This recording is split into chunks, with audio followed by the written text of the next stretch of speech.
Trade unions ने मोदी सरकार द्वारा शनिवार को घोषित यूनिफाइड पेंशन स्कीम को खारिज कर दिया है। अधिकांश संगठन पुरानी पेंशन योजना यानी ओपीएस की बहाली की मांग कर रहे हैं।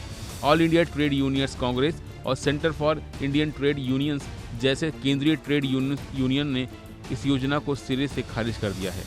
हालांकि आरएसएस संबंध भारतीय मजदूर संघ यानी बीएमएस ने कहा है कि यूनिफाइड पेंशन स्कीम ओपीएस के करीब है, फिर भी कुछ मुद्दों पर मतभेद है।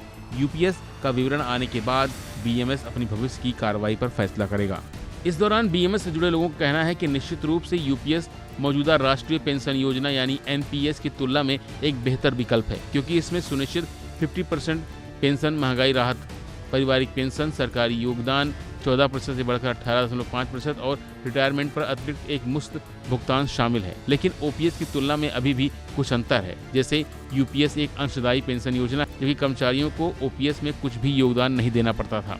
ओपीएस में पेंशन के रूपांतरण की एक सुविधा उपलब्ध थी जो एनपीएस या यूपीएस में उपलब्ध नहीं है।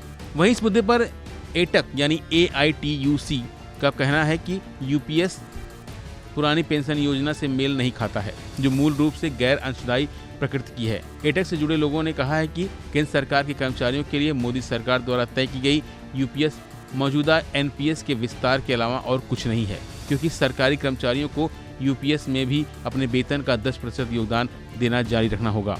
दरअसल पुरानी पेंशन योजना यानी ओपीएस गैर अंशदायी थी और केंद्रीय सिविल सेवा नियम 1972 के अनुसार सुनिश्चित पेंशन योजना थी। अटल बिहारी वाजपेयी के नेतृत्व वाली एनडीए सरकार ने 2004 में एक कार्यकारी आदेश के माध्यम से गुप्त रूप से राष्ट्रीय पेंशन योजना यानी एनपीएस शुरू की थी।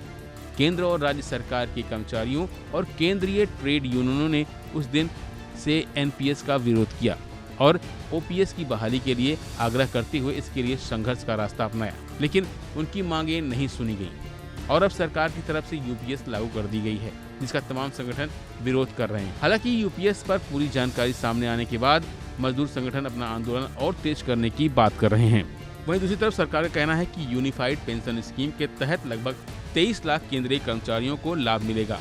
अगर राज्य सरकारें इस स्कीम को लागू करती हैं तो भी इसका लाभ दिया जाएगा। यूनिफाइड पेंशन स्कीम यानी यूपीएस को सरकारी कर्मचारियों को निश्चित पेंशन और फैमिली पेंशन की गारंटी देकर बेहतर वित्तीय सुरक्षा पेश करने के लिए तैयार किया गया है। इसके अलावा जैसे जैसे महंगाई बढ़ेगी वैसे ही इस योजना के तहत पेंशन में बढ़ोतरी का भी प्रावधान है। यानी कुल मिलाकर सरकार एक तरफ इस पेंशन योजना के माध्यम से कर्मचारियों को राहत देने की बात कर रही है, तो वहीं दूसरी तरफ कर्मचारी और तमाम यूनियन इसका विरोध कर रहे हैं और वो पुरानी पेंशन स्कीम यानी ओपीएस को लागू करने की बात कर रहे हैं। फिलहाल के लिए बस इतना ही। बाकी अपडेट के लिए बने रहिए वन इंडिया हिंदी के साथ।